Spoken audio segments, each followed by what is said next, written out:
Peristiwa Muharram. Allah Subhanahu wa Ta'ala ampuni Nabi Daud setelah bersujud 40 hari tanpa makan dan minum.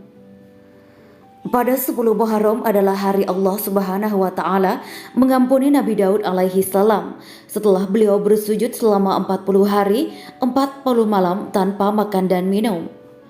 Pada bulan Muharram, tepatnya 10 Muharram diyakini sebagai hari Allah Subhanahu wa Ta'ala mengampuni Nabi Daud alaihi salam setelah beliau bertobat dengan terus-menerus bersujud kepada Allah selama 40 hari dan 40 malam tanpa makan dan minum.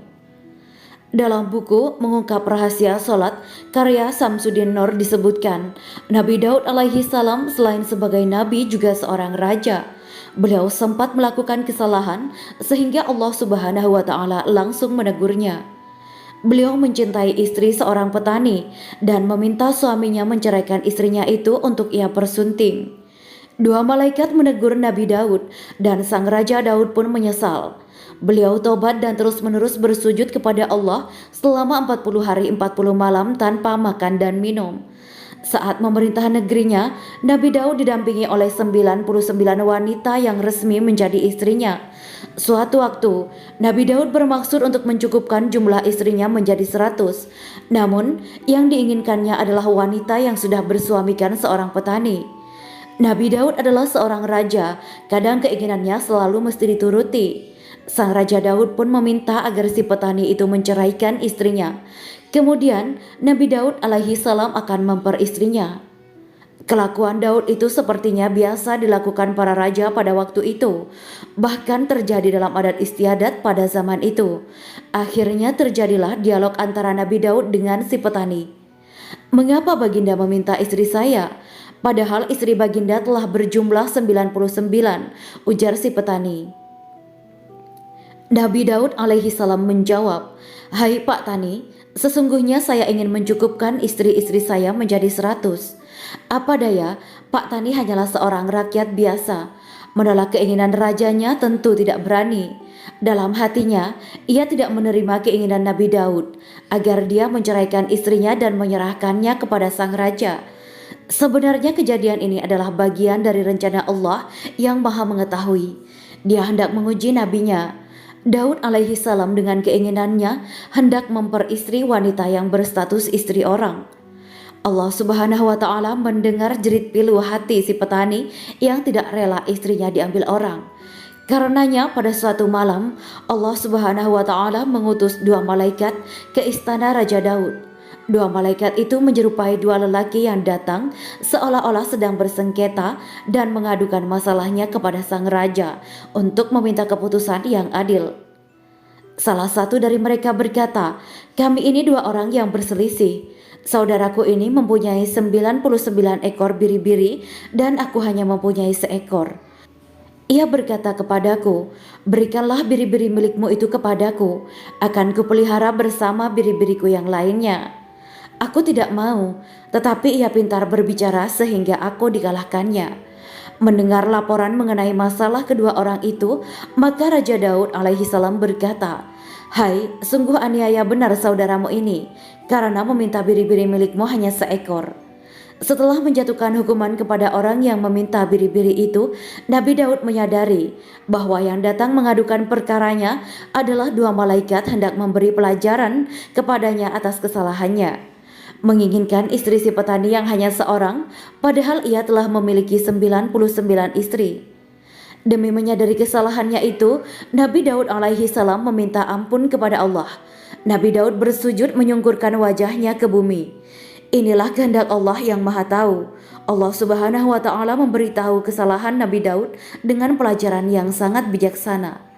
Muhammad bin Ka'ab Al-Qurisi menyebutkan bahwa sujudnya Nabi Daud alaihi salam adalah 40 hari 40 malam. Ia tidak bangun dari sujudnya selain mengerjakan sholat wajib atau karena sesuatu hajat yang sangat penting yang harus dipenuhinya.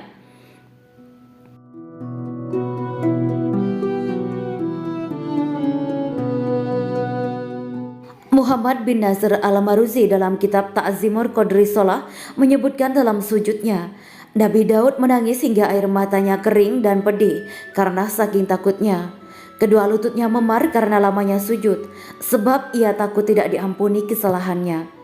Kemudian Allah Subhanahu wa Ta'ala mewahyukan kepadanya agar ia mengangkat kepalanya. "Hai Daud, aku telah mengampuni kesalahanmu." Namun beliau tidak mengangkat kepalanya hingga datang malaikat Jibril. Oleh karena itu, ada yang mengatakan, jika salah seorang yang sedang berselisih datang kepadamu dan sambil memperlihatkan satu matanya yang luka, maka tunggulah hingga engkau juga melihat lawan perkaranya, karena barangkali justru lawannya itu kedua matanya luka. Oleh karena itu, datang perintah Tuhan agar Daud tidak cepat terpengaruh dan emosinya dalam menetapkan sesuatu hukum. Dalam firman Allah Subhanahu wa Ta'ala, "Hai Daud, sesungguhnya kami menjadikan kamu khalifah atau penguasa di muka bumi. Maka berilah keputusan perkara di antara manusia dengan adil, dan janganlah kamu mengikuti hawa nafsu, karena ia akan menyesatkan kamu dari jalan Allah. Sesungguhnya orang-orang yang sesat dari jalan Allah akan mendapat azab yang berat karena mereka melupakan hari perhitungan." Quran Surat Shad ayat 26. Terkait bahwa mereka yang datang mengadukan perkaranya adalah dua malaikat yang hendak memberi pelajaran kepadanya atas kesalahannya menginginkan si istri petani yang hanya seorang, padahal ia telah memiliki 99 istri. Menurut Al-Qardawi, apakah kedua orang yang sedang berselisih itu adalah memang manusia atau dua malaikat yang menyamar sebagai manusia datang untuk menguji Nabi Daud, kemudian keduanya lenyap tanpa bekas? Apapun kemungkinannya, menurut Qardawi pengertian dan tujuannya adalah sama.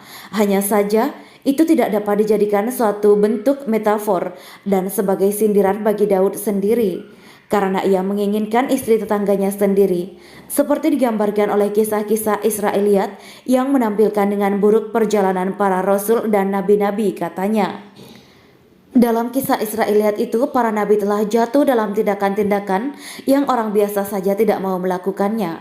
Maka bagaimana mungkin terjadi bagi seorang yang Allah Subhanahu wa Ta'ala tundukkan gunung-gunung untuk bertasbih bersamanya pada sore dan pagi hari? Tentangnya Allah Subhanahu wa Ta'ala berfirman, "Dan ingatlah hamba kami Daud yang mempunyai kekuatan, sesungguhnya dia amat taat kepada Tuhan. Dan sesungguhnya dia mempunyai kedudukan yang dekat pada sisi kami dan tempat kembali yang baik."